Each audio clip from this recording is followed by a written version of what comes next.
இந்த இடத்துல தான் நேர்களே இன்னும் சற்று நேரத்தில் அவர் நிரந்தர நித்திரையை துவக்க இருக்கிறார்.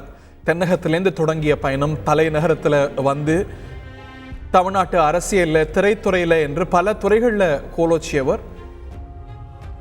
ஒரு சாதனை வாழ்வுக்கு சொந்தக்காரர். தன்னுடைய நீண்ட பயணத்தை முடிக்க போகிற இடம் இதுதான், கோயம்பேடு, சென்னை. தீவுத்திடலில் மக்கள் இன்னும் சில நிமிடங்களில் அவருடைய இறுதி பயணம் தொடங்கியிருந்தாலும் கூட இன்னும் சாறை சாறையாக வந்து கொண்டிருக்கிறார்கள். இந்த நிலையில் இயக்குனர் திரு சேரன் நம்மோடு தொலைபேசியில் இணைந்திருக்கிறார். பலருக்கும் பல அனுபவங்கள் அவரோடு, எல்லாம் இனிய அனுபவங்கள். அவருடைய பேரை பெரிய அளவுக்கு நிலைநிறுத்தக்கூடிய அனுபவங்கள், அவர் எவ்வளவு நல்லவர் என்று நிலைநாட்டக்கூடிய அனுபவங்கள், அவரோடு உடன் பணியாற்றிய பழகிய அனுபவங்களை பதிவு செய்யுங்க திரு சேரன். வணக்கம். ஹலோ, கேக்குதா? Yes sir. நான் சேரன் பேசுறேன். Yes sir.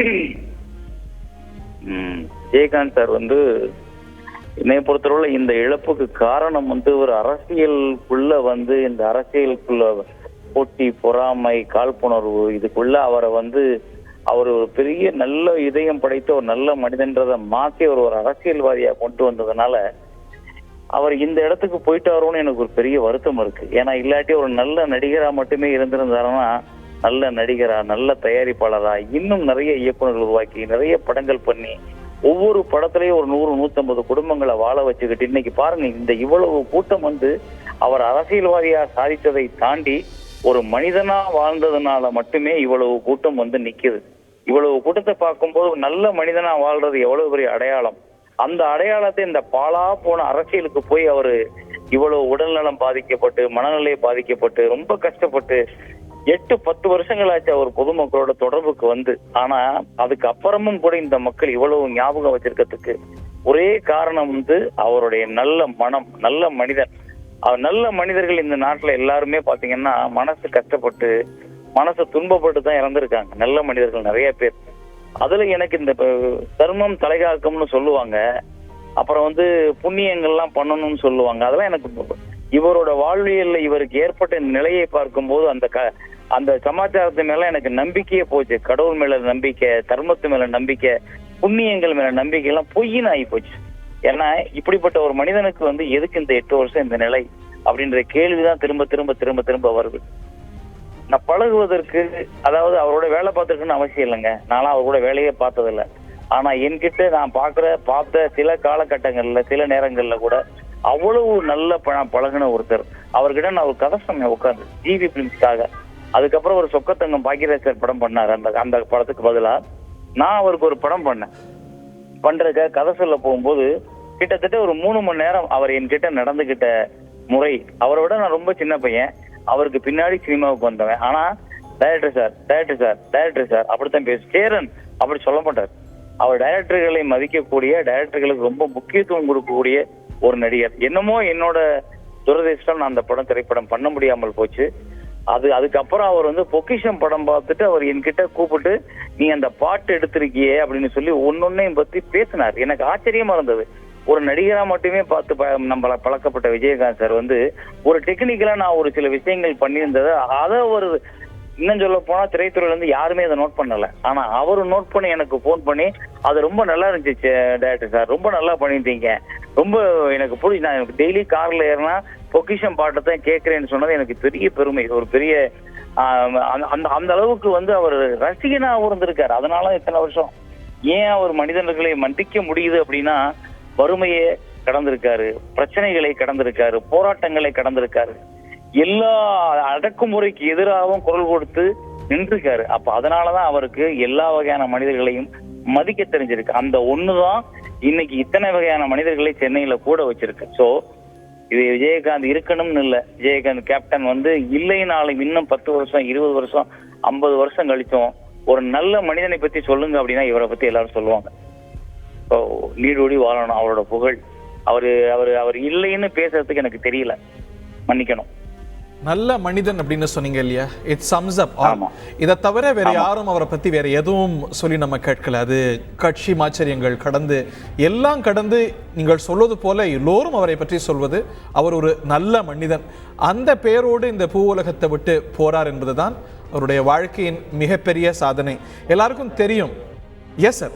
விஷயம் என்னன்னா, எங்க அலுவலகத்துல நான் வந்து ஒரு 10 படம் தான் மணிக்கு இயக்குனரா, எனக்கு ஒரு அலுவலகம் இருந்தது. நான் ஒரு பாண்டவரூபமிலிருந்து வந்து அப்ப எங்க அலுவலகத்துக்கு வந்தா சாப்பிடணும் அப்படின்றது எல்லார்ட்டையும் நாங்க சொல்லுவோம். சாப்பிடணும், அந்த எல்லாரையும் சாப்பிட வைக்கணும்ன்ற அலுவலகத்துக்கு தேடி வர்றவங்க எப்படி வருவாங்க? பசி இருக்குமா, இருக்காதா, அவங்களால நடந்து வர முடியுமா, பஸ்ல வந்திருப்பாங்களா, ட்ரெயின் சைக்கிள்ல வந்திருப்பாங்களான்னு தெரியாது. ஏன்னா ஒரு அஸ்டனேட்டர்ன்றவன் எவ்வளவு கஷ்டப்படுவான். ஒரு நடிகனா சிறு சிறு வேடங்களுக்கு வாய்ப்பு கேட்டு போறவங்க எவ்வளவு காசு பாக்கெட்ல பணம் இல்லாம வருவாங்கன்ற அந்த நிலை தெரிஞ்சு அவர் ராவுத்தர் பிலிம்ஸ்லயும் அவரோட கேப்டன் சினி கிரியேஷன்ஸ்லயும் அவர் ஆபீஸ்ல பாண்டி பஜார்ல சோறு போடுவாங்க போனா அப்படின்ற அந்த நம்பிக்கை விதை வந்து இன்னைக்கு என்னைய மாதிரி நிறைய இயக்குனர்களுக்கு, நிறைய நடிகர்களுக்கு வர்றவங்களை சாப்பிட வைக்கணும்னு தோணுது இல்ல. அப்ப அவர் செஞ்சது எவ்வளவு பெரிய தர்மம் பாருங்க. அந்த தர்மம் வந்து அவர் மட்டும் பண்ணல, அவரோட இன்ஃபுளுயன்ஸ்ல நிறைய பேரை பண்ண வச்சிருக்காங்க. இன்னைக்கு வந்தவங்க அத்தனை பேரும் அவர்கிட்ட ஏதோ ஒரு உதவி, ஏதோ ஒரு வகையில பயனடைஞ்சிருப்பாங்க. பயன் அடையலைனாலும் அந்த நல்ல மனசை போற்றி வந்தவங்க. சும்மா நம்ம தெய்வத்தை போட்டுறோம், அதை போட்டுறோம், இதை போட்டுறோம்னா நேர பார்த்த ஒரு மனுஷனை, எல்லாருக்கும் செஞ்ச மனுஷனை போட்டுறதுல என்ன தப்பு? அதான் இன்னைக்கு நடக்குது. எல்லாருடைய வாழ்க்கையும் இல்ல குறைந்தபட்சம் மனங்களையும் தொற்றுக்கார் அப்படின்னீங்க. அவர் உணவளிக்கிறத பத்தி நம்ம பேசிக்கிட்டே இருக்கோம். ஒரு கலியுக கர்ணனாகவே அவர் பார்க்கப்படுகிறார். ஒரு திரைத்துறையில ஒரு உச்ச நட்சத்திரமாக இருந்தாலும் அந்த படிநிலையை பார்க்காம எல்லா மட்டத்திலையும் திரைத்துறையில ஒரு தயாரிப்பாளரோ இயக்குனரோ ஒரு கடைசி கட்ட ஒரு ஊழியரை கூட எல்லாரையும் சமமாக பாவித்தார் அப்படிங்கிறது தான் அவரை பத்தி எல்லாரும் ஹைலைட்டா சொல்றது. அதை பத்தி நீங்க கேள்விப்பட்டது, பார்த்தது உண்டா? அதை நான் பார்த்த கண்டுதான் நான் இவ்வளவு சொல்றேன். நான் என்னன்னா, பார்க்க கண்டு பேசினது கூட அவருடைய படப்பிடிப்புல நான் பார்த்திருக்கேன். அவருடைய படப்பிடிப்புல அவர் சாப்பிட வச்சதை நான் பார்த்திருக்கேன், சாப்பிட்டு இருக்கேன் நானும். எனக்கு நான் அவரோட படப்பிடிக்க போகும்போது ஒரு முறை சாப்பிட்டுருக்கேன். அது இல்லாமல் வந்து நம்ம வெறும் ஒரு மனிதனாக உரமளித்தான்றதை தாண்டி அவர் ஒரு போராட்ட குணம் உள்ளவர் சார். அதாவது ஒரு விஷயத்தை எடுத்தா சிரத்தையோட அதுல ஈடுபட்டு அதை முடிச்சிடணும்ன்றதுல ஒரு பெரும் சிந்தனை உண்டு, ஒரு சிந்தனைவாதி அவர். அவர் அந்த சிந்தனை இருந்ததுனாலதான் போராட்ட குணம் வந்துச்சு. நடிகர் சங்கமே எடுத்துக்கங்களேன், ரொம்ப நாள் ரொம்ப வருஷமா கடன்ல இருந்த ஒரு இடத்த ஒரு எல்லாரையும் கூப்பிட்டு எல்லாரு வீட்டுக்கும் போய் நேர, ஈவன் ரஜினி சார் வீட்டுல வரைக்கும் நேர போய் உட்காந்து நீங்க இந்த ஃபங்க்ஷனுக்கு வரணும்னு கட்டளை இட்டு கூட்டிட்டு போய் அந்த ஃபங்க்ஷனை நடத்தி அந்த பணத்தை பெரட்டுறது மூலமா நடிகர் சங்கத்தை கடன்ல இருந்து மீட்டு உருவாக்குனாரு. ஆனா அதுக்கப்புறம் இன்னைக்கு பாருங்க, நடிகர் சங்கம் ஒரு இடத்துல ஒரு பிரச்சனை காரணமா நின்னுச்சு. ஆனா இன்னைக்கு வரைக்கும் கட்டி முடிக்க முடியல. அப்ப இங்க தேவை வந்து எந்த விதமான சுயநலமும் இல்லாமல் இறங்கி நின்று போராடுற ஒருத்தனால மட்டும்தான் தலைவனா வர முடியும். வெறும் இதுக்காக, பேருக்காக, பப்ளிசிட்டிக்காக, பின்னாடி 4 பேர் பேசுவாங்கன்றதுக்காக, எதிர்பார்ப்புகளுக்காக பண்ற எவங்களாலையும் இப்படிப்பட்ட ஒரு தலைவனா வர முடியாது. அப்படிப்பட்ட ஒரு தலைவன் கிட்ட நமக்கு இன்னும் நிறைய கிடைக்க வேண்டியது இருந்துச்சு, அது கிடைக்க முடியாம காலம் பறிச்சுக்கிச்சு. நன்றி திருச்சி. செய்திகளை உடனுக்குடன் தெரிந்து கொள்ள உடனே சப்ஸ்கிரைப் பண்ணுங்க.